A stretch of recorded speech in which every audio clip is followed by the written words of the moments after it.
अरब में एक औरत थी, इसका नाम उम्मे जाफर था। इंतहाई सखी थी।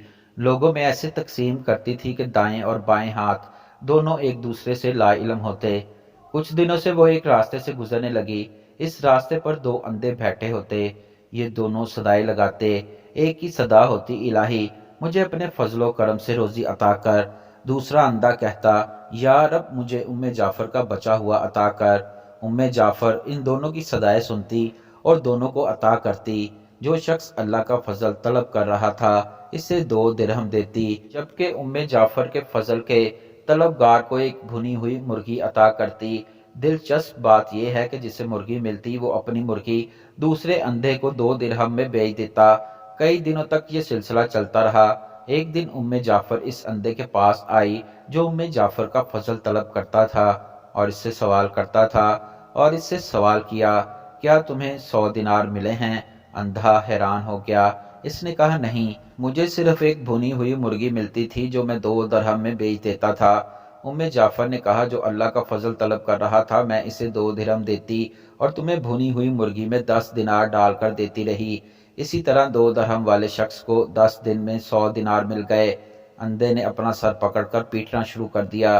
वो चीखने और चिल्लाने लगा, हाय मेरी कमबख्ती, काश मैं ऐसा ना करता, मैं मारा गया। उम्मे जाफर ने कहा, यकीनन अल्लाह का फजल तलब करने वाला कामयाब है और इंसानों के फजल का तलबगार महरूम है। जो अल्लाह के फजल के सिवा दीगर रास्ते तलाश करते हैं, उन्हें दुनिया में घाटा मिलता है और आखिरत में रुसवाई नसीब होती है।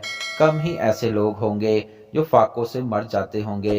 इसके बावजूद इस दुनिया में ऐसों की कमी नहीं जो दरहम और दिनार की खातिर ईमान तक बेच देते हैं। वालदैन चले गए तो वापस नहीं आएंगे।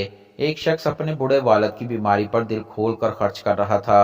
वो लाखों का मकरूज था, लेकिन इसके बावजूद अपने बाप को बचाने की हर मुमकिन कोशिश में मसरूफ था। मकरूज होने के साथ साथ जो थोड़ा बहुत कारोबार था, वो भी दिन ब दिन ख़त्म हो रहा था। दुकान से रोज़ाना की रकम उठाकर अपने वालिद की तीमारदारी और आने वाले मेहमानों पर खुशी से खर्च कर दिया करता था। एक दिन दुकान पर जाकर अपने बेटे से सारे दिन की रकम देने का कहा तो बेटे का सवर जवाब दे गया। वो कहने लगा, हम पहले ही लाखों के मकरूज हैं और आप दिन भर की सेल उठाकर ले जाते हैं। आप तो चले जाते हैं, लेकिन आने वाले अपनी रकम मांगकर हमें बातें सुनाते हैं। दादा, वो सिर्फ आपके वालिद नहीं, इनके भी बाकी बेटे भी तो हैं, तो सिर्फ आप क्यों? इस शख्स ने जवाब दिया, तुम इस वक्त जिस दुकान पर बैठे हो, ये तुम्हारी नहीं बल्कि मेरे बाप की है। रात को जाकर सुकून से जिस घर में नींद पूरी करते हो, वो भी तुम्हारे बाप का नहीं बल्कि मेरे बाप का है। यह कर्ज तो कुछ भी नहीं। अगर मुझे अपना सब कुछ फरोख्त करना पड़ गया तो कर दूंगा, यहाँ तक कि खुद को भी बेच दूंगा, बस किसी तरह मेरे बाप की जिंदगी बच जाए। और हाँ, मेरी एक बात याद रखना कि जायदादें फिर से बन जाती हैं, कर्ज भी उतर जाते हैं, तबाह हुए कारोबार फिर से बहाल और स्टेबल हो जाते हैं, लेकिन वालदैन चले जाए तो वापस नहीं आते। वो शख्स ये कहकर रकम वापस रखकर चला गया। अपने किसी दोस्त से मजीद कर्ज लिया। अपने वालिद की बीमारी पर खर्च करने में कोई कमी नहीं की। आखिरी वक्त में इस शख्स का बूढ़ा बाप इसे ढेर सारी दुआएं देता था। कहता था कि तुम्हारे पास ना कोई तालीम है, ना हुनर है, मुझे तुम्हारी बहुत फिक्र रहती है। अब्बा जी, मुझे सिर्फ आपकी दुआओं की ज़रूरत है। जो काम वालदैन की दुआओं से मुमकिन है, वो तालीम और हुनर से भी नहीं हो सकते। कुछ अरसे बाद इस शख्स का बूढ़ा वालिद वफात पा गया। वो बहुत ज़्यादा सदमे में मुब्तला था। बड़ी मुश्किल से खुद को संभालने के बाद अपना काम फिर से शुरू किया।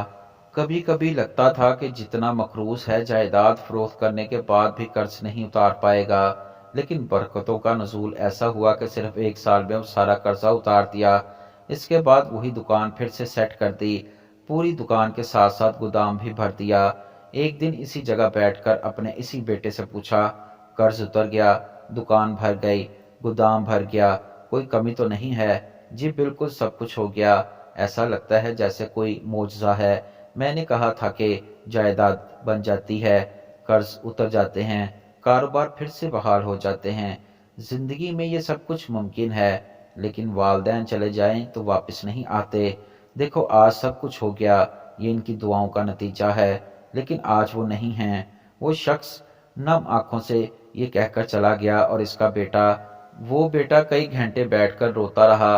آپ سب بھی ذہن نشین کر لیجئے، جائیدادیں بن جائیں گی، قرض اتر جائیں گے، تباہ ہوئے کاروبار پھر سے بحال ہو جائیں گے، لیکن والدین چلے جائیں تو واپس نہیں آئیں گے۔ محبتیں سلامت رہیں۔